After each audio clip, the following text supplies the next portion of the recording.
Hey guys, what's going on? Adam Snyder here with Home and Entrepreneur. So I did an interview with Chris Wilkey over at FBAmaster.com and FBA Master Group over on Facebook. So go check him out if you haven't seen any of his stuff already.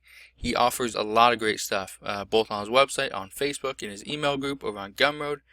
Go check him out. So let's jump right into this interview. There's a bunch of questions, a lot of answers, and a lot of great useful information that you'll probably gain a lot of value from. And I know I did. Some of the stuff that I learned from doing this interview, I wouldn't have picked up anywhere else. So yeah, go check out his stuff. So let's jump into it. How long have you been selling on Amazon? Do you think Amazon FBA will be a safe business to get into for long-term success? One piece of advice for somebody on the fence about Amazon FBA and not sure about risking their money. His answer: I've been selling on Amazon for just over 3 years and I've learned a lot over those years. That being said, one of the biggest lessons I've learned is that Amazon is always and will always be in a constant state of change. Long-term success is possible with Amazon FBA, but it shouldn't be your end goal. Your end goal should be to learn how to see opportunities to make money in all areas of online business and to build a portfolio of passive income streams, with one of those streams being Amazon FBA. If you are worried about jumping in, just remember, some of you paid thousands of dollars for a college education with no clear end goal in mind. A few $100s to get some real-world experience should be a no-brainer.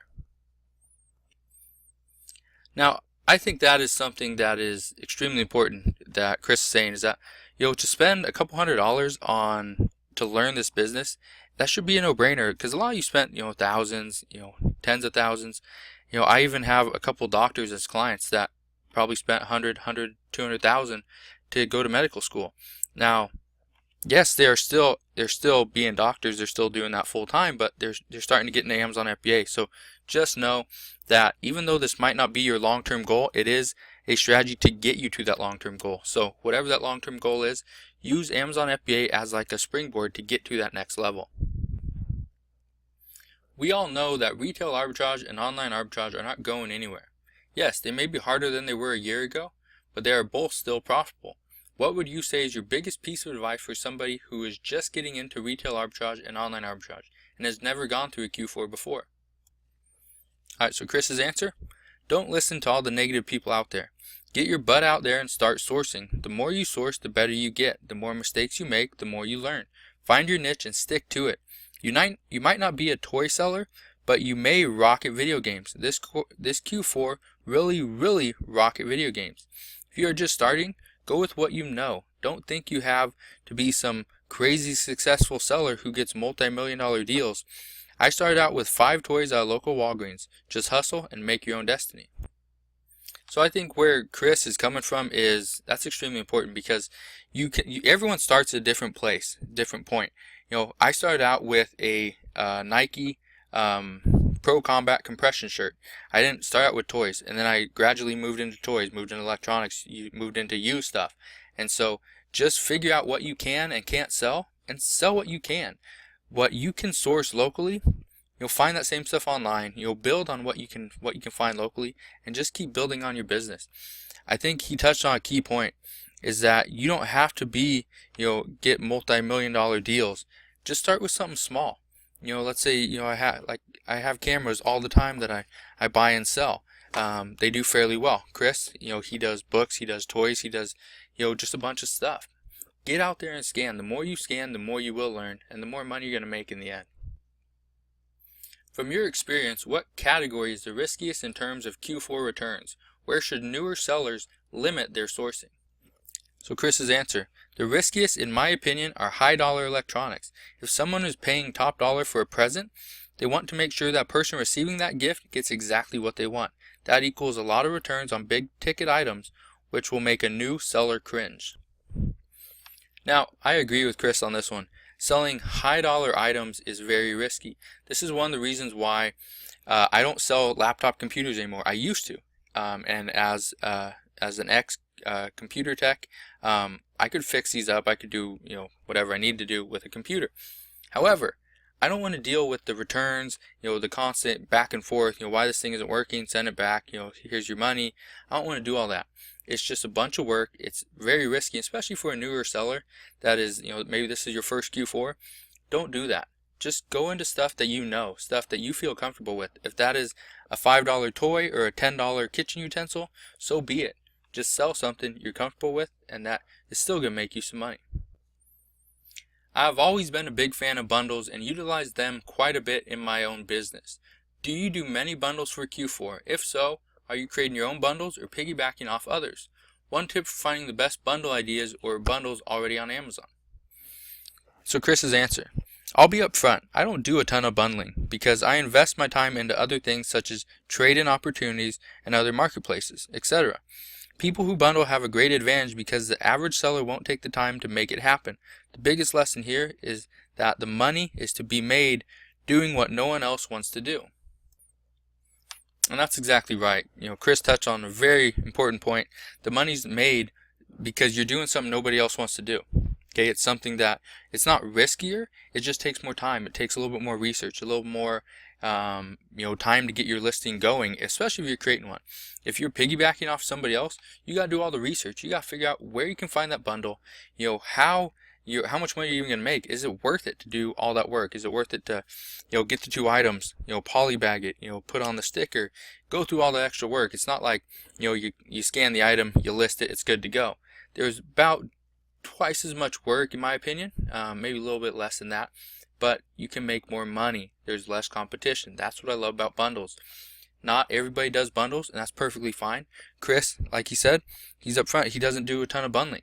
Bundles can make you a lot of money, but at the same time, they take more time. So, you got to think about that.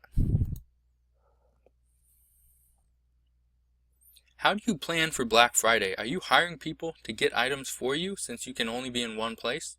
Or what is your advice for people wanting to shop the Black Friday deals? Chris's answer. My plan for Black Friday. This is a fun one. This year, like the last 2 years, will be the exact opposite of what most people do. I will only go to 2 local stores, Walgreens and Rural King. That's it. I don't like messing with all the people and can make more money sourcing online with a beer and a glass of wine instead of waiting in line. And I have a kick butt Black Friday. I have to prepare for that evening. So that's great advice for somebody that is, Q4 is huge. You cannot spend all your time doing retail arbitrage. Okay, yes you can make a lot of money doing retail arbitrage, but at the same time, for somebody that's doing higher volume, for like myself, I'll be doing a lot of online sourcing. Online arbitrage is going to be big for me like it was last year. It's going to be big for me this year as well. Retail arbitrage, I'm still going to go out and do that. But as far as going out with all the other people, I'm not going to mess around with that. And the whole reason why is because I can spend all this time sourcing the products, but you're bumping into everybody. You're hitting carts. Then you got to wait in line to pay for everything. My time is a lot more valuable because I can make a lot more money doing stuff online. Even catering to a different business of mine. I don't like staying in line. So because of that, I will be doing online arbitrage, or I will be doing retail arbitrage, but online arbitrage this year will probably be about 70% of my business, and 30% will be retail arbitrage. One of the tactics I use for Q4 is I find toys and tools that have a sales price history that is more of a roller coaster during September and October. Then I price these rather high and wait for the sale. Would you recommend this strategy to somebody who has never gone through a Q4 before? Or what would you recommend, being that many people struggle to find profitable inventory on a consistent basis? Chris's answer, which is a kind of long one. That's a great strategy, but I do it a little different. I'm going for sheer volume, and I'm willing to take a lower ROI to have it turn over quickly. I look at Q4 as a time to flip items as quick as possible. It's the whole notion of compounding interest and time periods. I would rather sell an item 10 different times at a 30% return than sell it once at a 300% return. For example, listen to this, guys. If I sell a $10 item for a 300% return and it takes 3 months, I make $30. If I sell a $10 item for 30% return 10 times in 3 months, I make $179. Now, this is a great theory, but the second part of your question shows some light on the real world issue, not being able to find enough profitable inventory. Well, I'll say this, the lower you go with ROI, the more opportunities there are out there. Volume might be an issue, but as you source more and more, it becomes less of an issue. Trust me on that one. I used to have trouble finding anything to sell. Now I leave a ton of items on the shelf because I have better ROI items. It will happen with practice.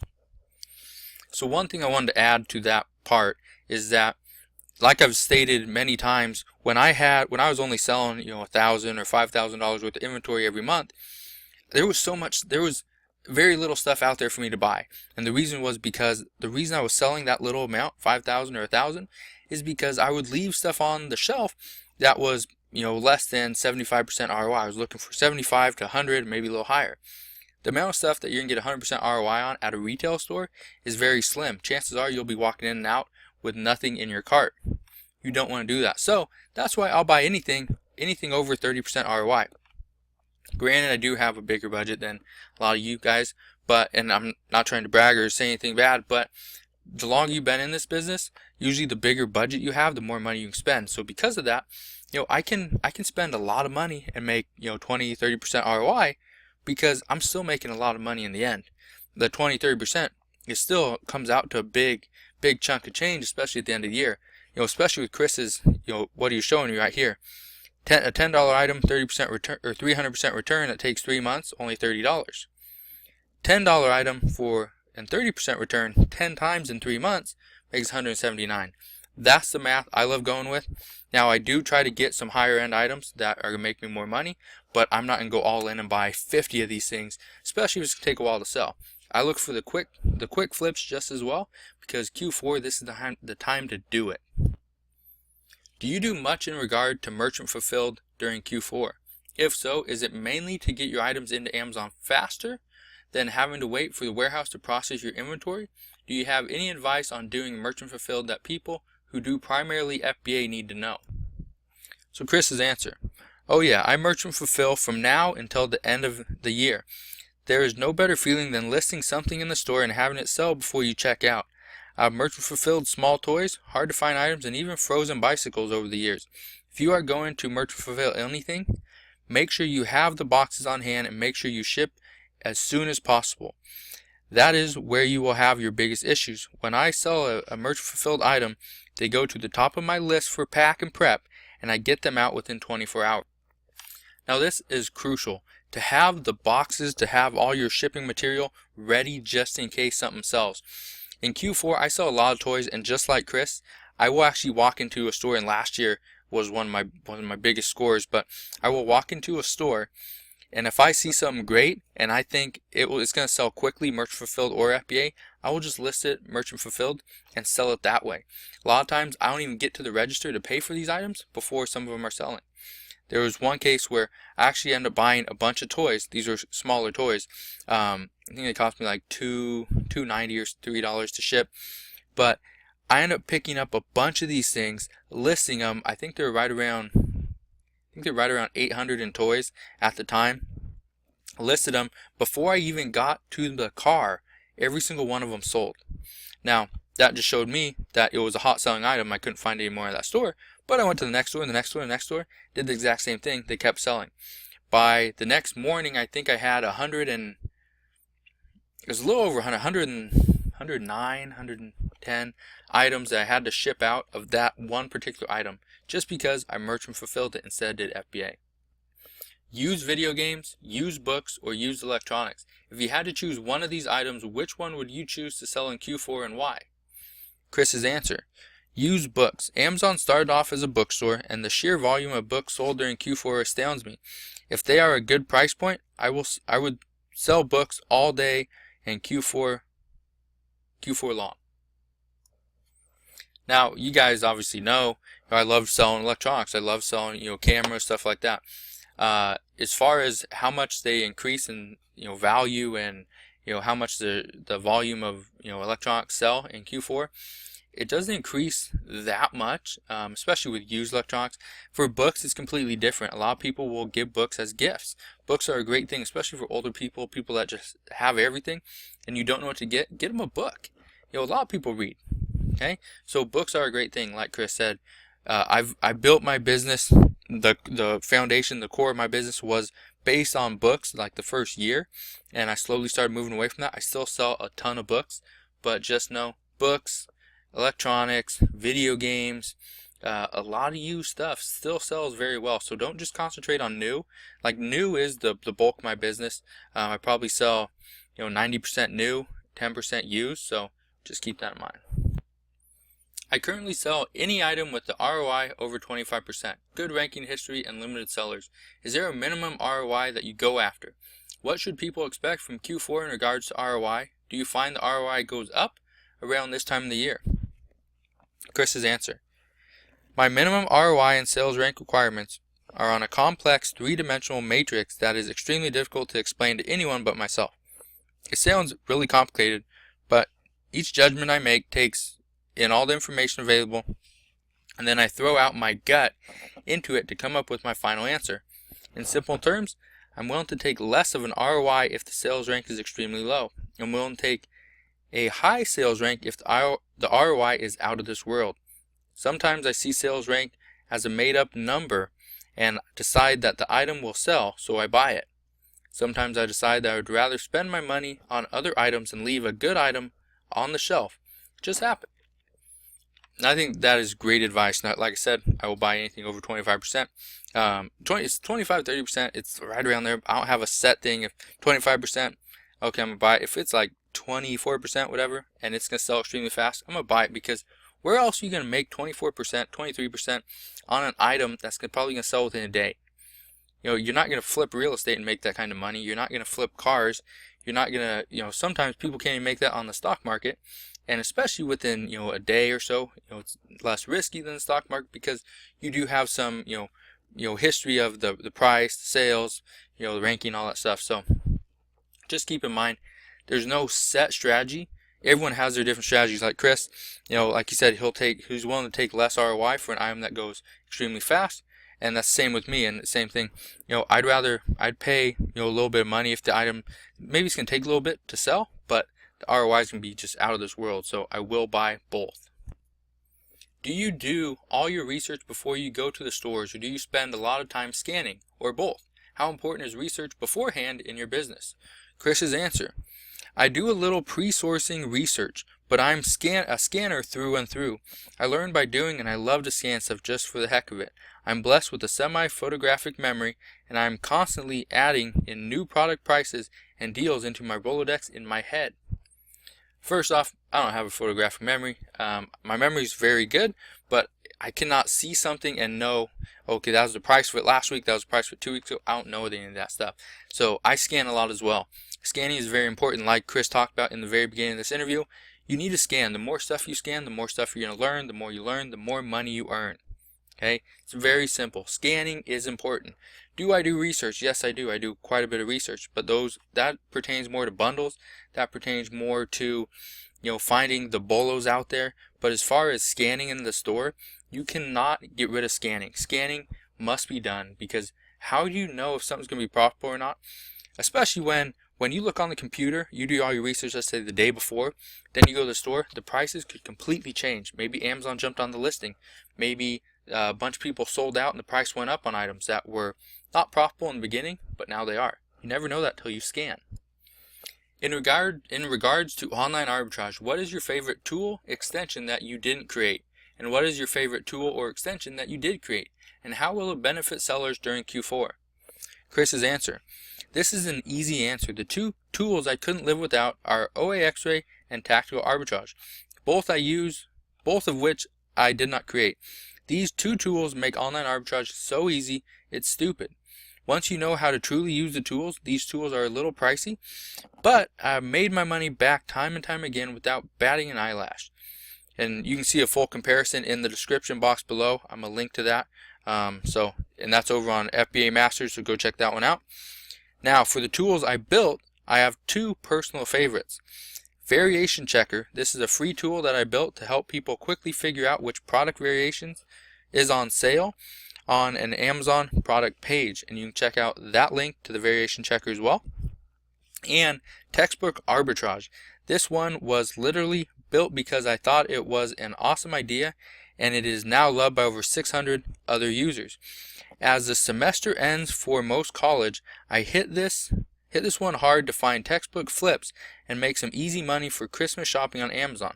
The link to that will also be in the description box below. Alright guys, so first off, I do use tactical arbitrage and I do use OA X-ray as well. So yeah, go check out those. I've talked about before, if you don't use those, you should, because you can make a lot of money with them. Yes, they are a little pricey. They're both $99 per month. And I think with tactical arbitrage, you get like 10-day free trial, or with OA X-ray, you get 10-day free trial. With tactical arbitrage, Chris might be able to get you a 10-day free trial right now. I think if you just go to the website, I think it's only like 3 days. So go check out Chris's link. Many of my viewers tell me they can never find any books that sell well on Amazon. As somebody that has only used BookScouter a handful of times, I'm hesitant to tell them to try it. I know you use BookScouter, so what is one piece of advice you have for people that are looking to flip books using BookScouter? What is the best way to find profitable books to sell to BookScouter? Do you sell any books on eBay? Chris's answer: this is actually how I got started back on Amazon while I was in college, and I didn't even realize it at the time. There is some money to be made on textbook flips, but it's a heck of a lot easier to get out there and source for other items. If you live close to the college campus, hit it up around the last week or two of the semester, and you'll be amazed at the deals you can find. So the short answer would be, don't get fixated on this idea. Get your feet wet in arbitrage, and then expand once you have experience, some experience under your belt. And this is something that I've always tried to touch on a little bit. If you can't find books, stop sourcing for books. Wait a little bit and then go source something else. If you can't find shoes, stop sourcing for shoes. Go find books, or go find electronics or toys or home and kitchen items, sporting goods, video games, VHSs, whatever you can find. Figure out what you can find locally and buy that stuff. Okay? You don't have to be like everyone else. Like I said, I've sourced a lot of books. I still sell a lot of books. You got Reezy Resells that sells so many books, he probably can't even count them all. Okay? You got other people. I have clients that are selling hundreds, thousands of shoes every single month. Now, do I sell 1,000 pairs of shoes every single month? No. Okay? Do I sell hundreds? Yes, I do. But that's different. That's because I can find those. If I'm looking for, let's say, brand new board games, I can't find those very often. I can find used board games, but really, who wants to deal with a lot of used board games? Find what you can find locally and sell that. How important would you say Keepa and CCC, or Camel are to choosing profitable inventory during Q4? Chris's answer: anytime you scan an item, you are just getting a snapshot of that current moment. With Keepa and CCC, you get to see the whole picture. Imagine it like this. You look up the stock quote for Apple, and you see that it is up 15% in one day. Does that make it a good stock? Well, it depends. It could have just crashed and is starting to recover, or it might have just released an awesome new technology. Seeing the stock price doesn't give you that information, but its historical data and outside factors can. This is why something like Keepa and CCC are extremely important. Now, to touch on that, I just wanted to kind of apologize to a lot of my viewers that have watched me for a year or 2 years, because in the very beginning I didn't really talk about Keepa and Camel because I wasn't using it that much, because a lot of the items I was buying were like 1 or 2 items. I wasn't buying 20 and 50 items, or 20 and 50 units of a single item, and that was because I couldn't find that many. Now, when I do an online purchase, when I'm doing any online arbitrage, and I'm buying larger quantities of one exact item, I will look at Keepa. I'll look at Camel, because I want to know, is this price consistent, or did I just hit a spike and that's when I'm sourcing it? If it just hit a spike, chances are it's because maybe everyone sold out, and now once everyone starts coming back into stock, the price is going to come back down again. So use Keepa, use Camel, and understand how they work, because they're very important, especially for Q4 sourcing. What would you say to all those people that are worried about brand restrictions? Are you going deep on many products, or just very wide? Chris's answer: scan every item, ship quickly, price competitively, and repeat. I haven't changed a thing that I do in terms of sourcing or quantity of each item due to brand restrictions. The one thing I wanted to add to that is, as more and more brands do become restricted, you need to be kind of on top of that. And if you don't scan this stuff while you're out sourcing, how would you ever know? Now, in the past, what I would do is I could walk into a store, I could pick up all the items I knew I was selling in the past, pick them up, throw them in my cart, and I was good to go. Because I pretty much knew the price, I knew I could sell it, and I pretty much knew the ranking. 2 things I needed. Okay, I didn't scan very much. But now, as more and more brands do become restricted, and there have been a few brands that I've been restricted on, I will scan these items because I don't want to get stuck with 50 or 100 items that I can't sell, can't move. So keep scanning and just don't worry about the restrictions, just learn to adapt. Are you currently using any prep centers for your business? Why or why not? If so, how important is using a prep center been for growing your business? Chris's answer: I use a prep center for all my online arbitrage, and it has allowed me to focus on only processing my retail arbitrage sourcing, which has given me a ton of time back. During this time of year, I usually hire 1 or 2 workers to take the prep and pack side of the business over, and I solely focus on sourcing as much as humanly possible. If you are looking for a prep company, Chris recommends Simple Price Prep, and I'll actually link to them in the description below as well. So one of the things I don't talk about much is prep centers. Do I use prep centers? Yes, I do. I've been using prep centers for a while. I actually haven't used Simple Price Prep, but I am looking into them, and I might use them in the future. I just don't know yet. There are many prep centers around the country. I like ones that are in tax-free states because I don't have to pay taxes. It's the beauty of it. Do you sell much grocery, health and personal care, or beauty? Would you recommend new sellers attempt to get ungated as soon as possible, or wait until Q4 is over? Roughly how many listings do you have that are gated replenishables, and how long did it take you to build up to that? Chris's answer: I sell a good bit of health and beauty, but there are so many products out there that I tend to sway more towards sports, toys, home, and clothing and shoes. I think the whole idea of people being worried about being ungated is crazy. They should focus on the categories that they can already sell in. On a percentage basis, 15% or over sales comes from health, beauty, and grocery combined. Now, one of the things I have to add to this is, I've said this many times before, if you are spending hundreds or thousands of dollars to try to get gated for one of the big 3 gated categories, you could be wasting your money. Okay? A lot of people that I know that have gotten gated in these categories, they don't even sell in them.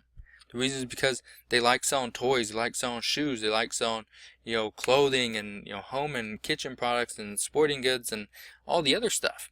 Because that's a little more fun than going around grocery shopping and buying all the stuff that you normally buy anyway. Doesn't that make sense? Buy the stuff and sell the stuff that you can sell now. Don't worry about all the other stuff and all the other gated categories. Will they always be gated? Chances are yes, they will.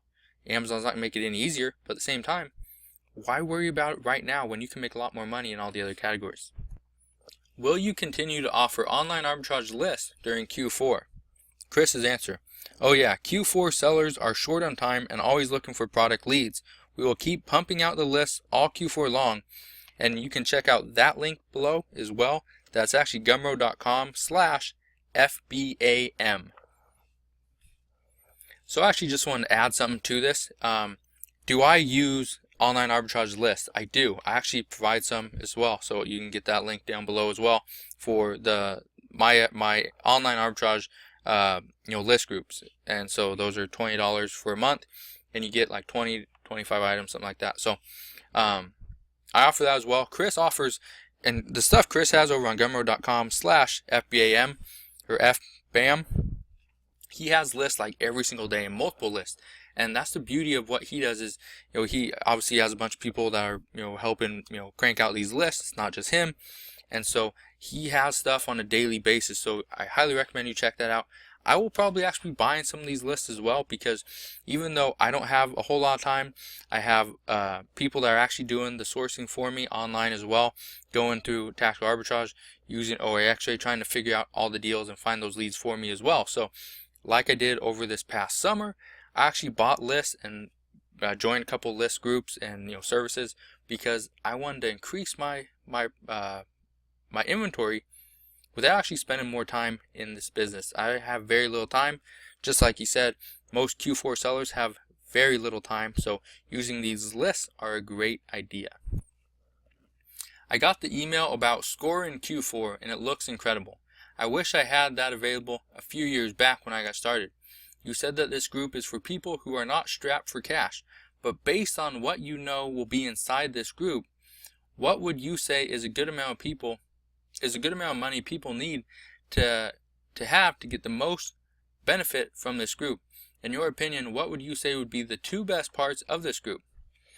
Chris's answer: as for money, this group is designed for people who have around $2,000 to $3,000 to spend in inventory per month or up. If you are just getting started, an investment into your business is better spent with trial and error with your own sourcing. If you just really want to ramp up quickly, you can still be successful with the group with $1,000 in sourcing funds, but you're going to have to hustle and really leverage the group and get your products into Amazon extremely fast. My favorite two parts are the Facebook live session and coaching.